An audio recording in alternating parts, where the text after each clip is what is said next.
好，接下来我们要关心是日本不演了吗？就是要永和。现在美国是不是要放生日本了？俄朝这个时候也痛批日本，北京则是怒斥他军国走邪路去了。今天就这些议题一起来做关心，赶快来看到今天3个火线话题，请来宾帮我们做解答。首先第一个，首相的官邸体系内部啊，日本竟然是抛出了说，日本应该要永和。大家在看说，你这个是不小心的失言呢，还是你在刻意趁这个时候试试水温来测一下核红线呢？第二个问题是我们持续看到是日本一方面高喊说非核三原则，但另外一方面仍然是不愿意撤回高市的言论，并且他持续的对外松绑武器的出口，包括针对乌克兰，他提出要持续的松绑武器。所以现在有在看说日本现在是不是要走上这样的路线，也就是说先军售再军事，最后核武的一个危险的军事布局呢？好，第二点，这是我们要来做回答的。第三个是，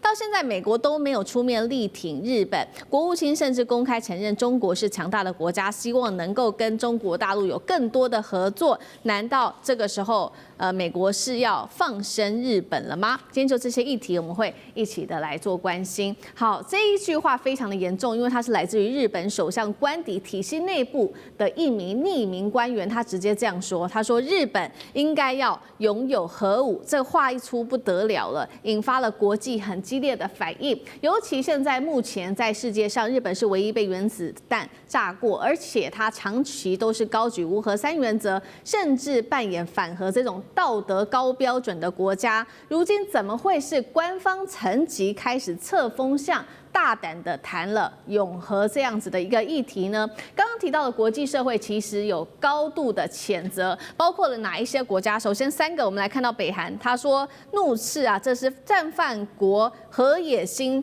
的一个复活。再来看俄罗斯，同样是公开反对的。最后中国大陆的外交部啊，更是直接说了，日本右翼这个保守势力复活的军国主义，加强再军事化，并且他持续的警告。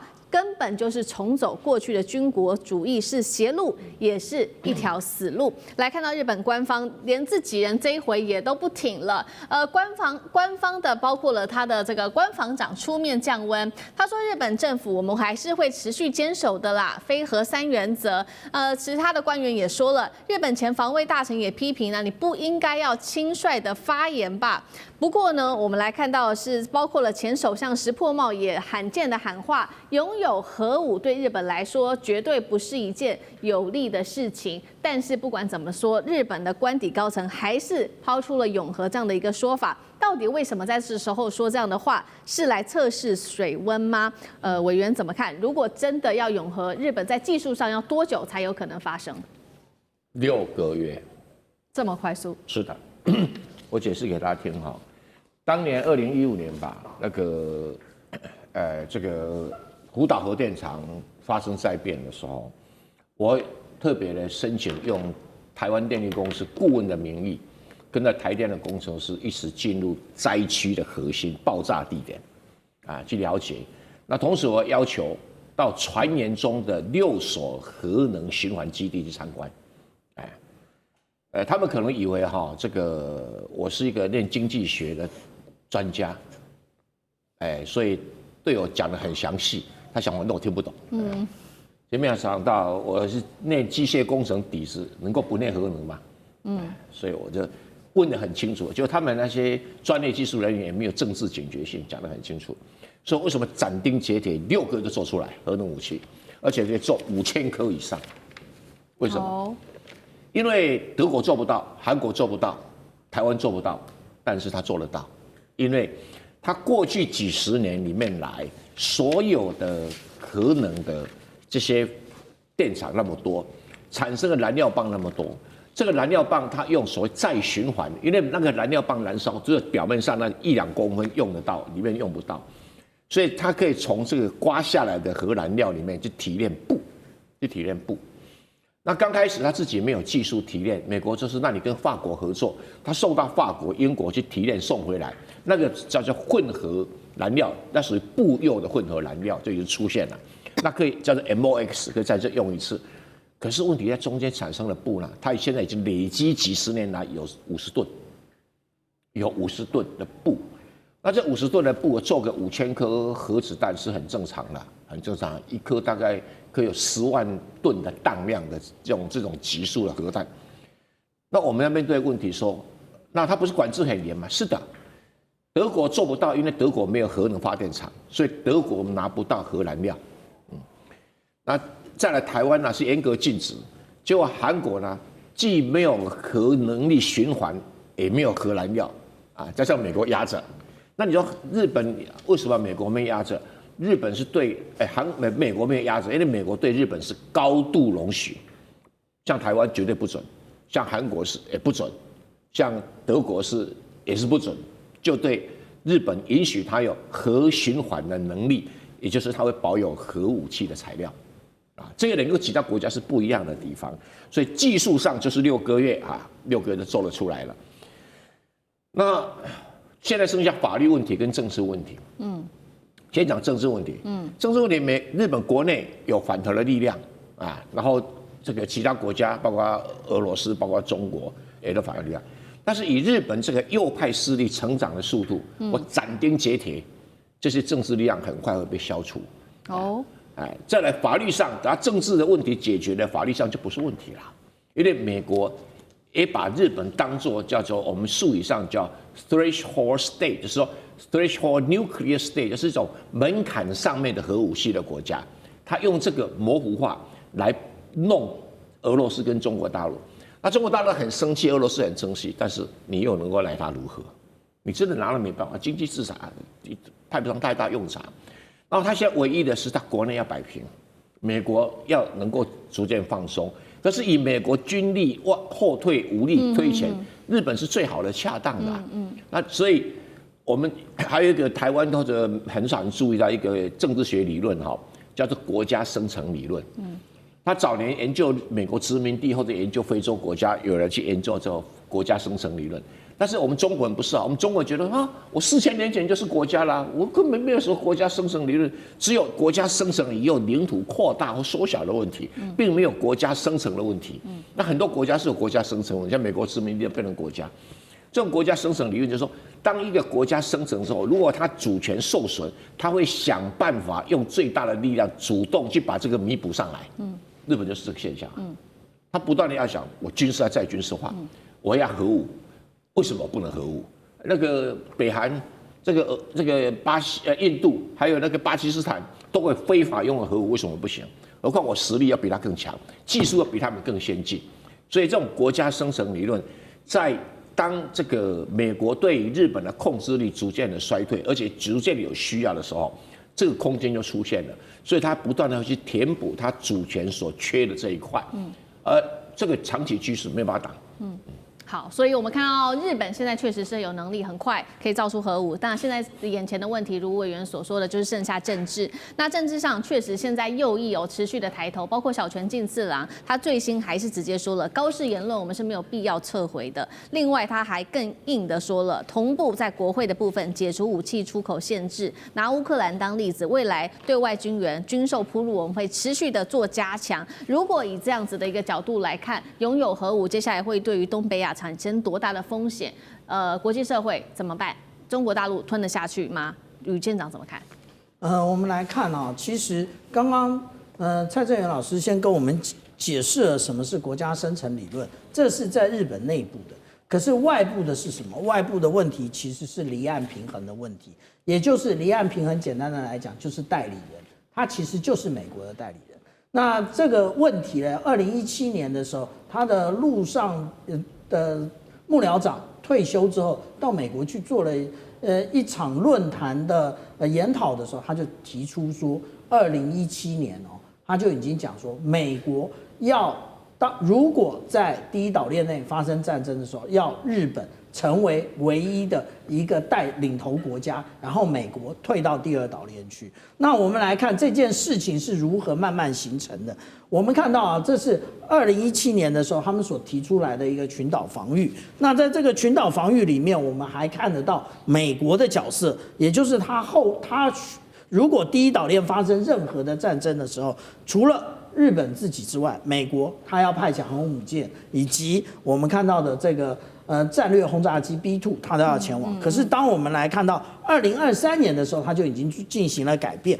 到2023年，当我们看到同样的一个智库，它这一个智库在提出这个问题的时候，它已经看不到美国的一个相关的一个支援，也就是日本要独立撑住。我们现在看到的西南诸岛的各种的无论是防空飞弹，或者是这个反舰飞弹，甚至电子攻击或者是电子防御的设备，为什么进驻这里？真正的原因在此。可是我们看到日本是如何的慢慢强大的。我们看到说这个是有关于鸟海号，它在今年的9月26号，它已经前往美国要加装战斧巡弋飞弹，仅此而已吗？不是。那我们可以看到更多的，也就是当我们看到说这个是标准3型的飞弹，可是标准3型的飞弹，我们要注意到这下面有日本的国旗，意思是什么？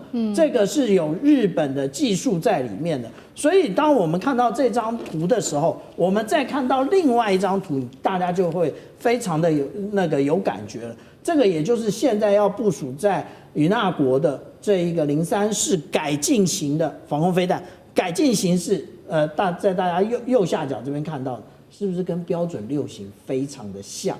也就是他要把当初他在标准3型所得到的一些专利转用在他的03式上面。那除此之外呢，大家现在比较强调的，也就是有关于它的这一个滑空型，那我们一般讲的也就是乘波体的这个飞弹，但是这个飞弹现在其实已经进入了试射了。那它未来会不会部署在这一个有关于我们看到的大型的神盾舰？这个大型的神盾舰跟我们看到的金刚级不一样，它是超过1万吨的。那这一个真正的原因呢，是因为当年他们想要部署的陆基神盾，那陆基神盾当初他想部署在2个位置，一个也就是秋田，一个就是山口。他想部署这2个位置，大家看得非常清楚，也就是对于俄罗斯、对于中国、对于北韩，它可以进行全方位的一个防御。可是当当地人民的反对的时候，它现在变成要做陆上也就是神盾舰的部分。那当我们大家都认为那这一个是日本的一个单方面的作为的时候，其实不是。美国一直想做的，也就是因为美国自己没钱了，所以他就透过这个集体威慑，呢，他联络了日本、澳大利亚以及我们现在常常看到的东亚的国家，包含了韩国。其实他想要利用这种方式来遏制中国大陆，不过其实这都是徒劳无功的。为什么？因为除了核武器这个相互报复之外，其他的各形式的飞弹，其实中国都遥遥领先。好，确实，所以从整体可以看到，美国现在在第一岛链亚太地区这边在后撤，那希望前面这些第一岛链的国家可以自己来军事加强来对抗中国大陆。那确实，在日本方面，我们看到除了在军事化扩大它的军事布局之外，还有可能发展核武。那针对核武这个问题，到底目前美国的态度是什么呢？最新我们来看到，国务院只说日本是核不扩散全球领导者，其实他没有说太多话。另外，国务卿卢比欧直接在这件事情上，他也没有多做什么回应，他只是说中国是一个强大的国家，美国希望跟北京进行成熟务实的合作。所以，到底美国的态度是什么？是默默允许日本去做吗？那接下来中国大陆面对这样的威胁，可能会有什么样的动作？杨老师又怎么看？美国目前不能够讲太多话了。那当然，一个长期吃素的人，他突然今天吃荤了，那旁边的人还说你还是吃素比较好哈。那并不代表就是他将来不会吃荤呢。18号晚上，在官邸来自于防卫省的高官，在众家媒体的面前就说：“接下来是我个人的意见。”他说日本应该要拥有核武，以目前面临到朝鲜跟中国大陆的军事威胁挑战，但他认为在国际的反核以及核不扩散的条约的限制之下，高市政府大概短期之内很难做突破。第二天19号早上，所有的报纸就疯了。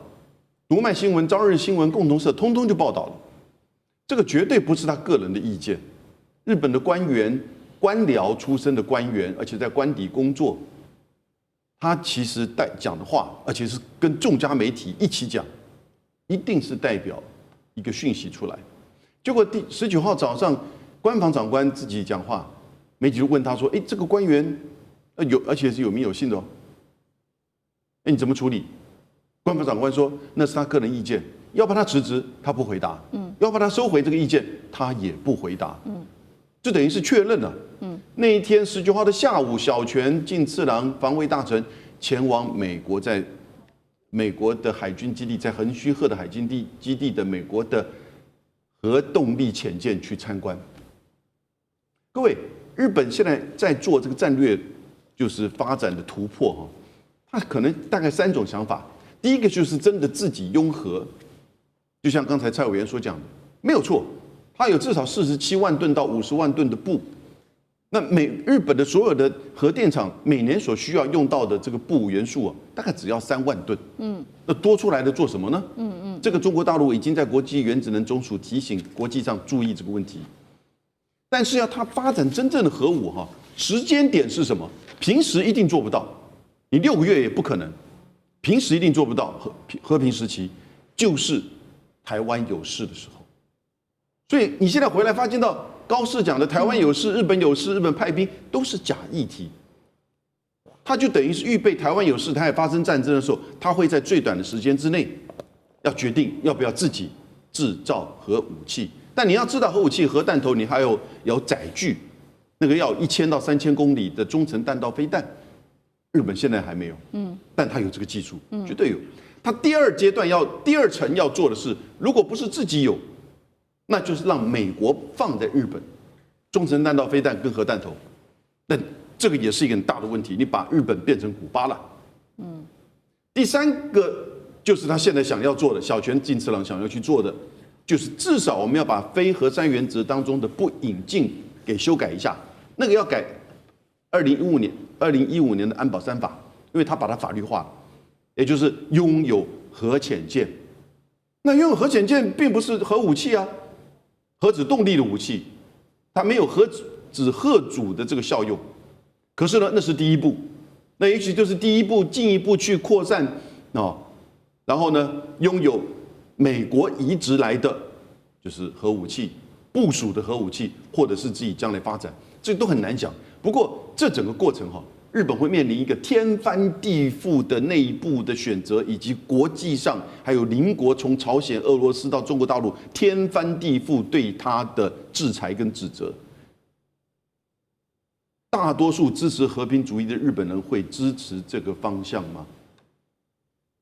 右翼冲撞还是有它的局限的，我认为啦。好，谢谢杨老师。那我们休息一下，马上回来。地缘政治。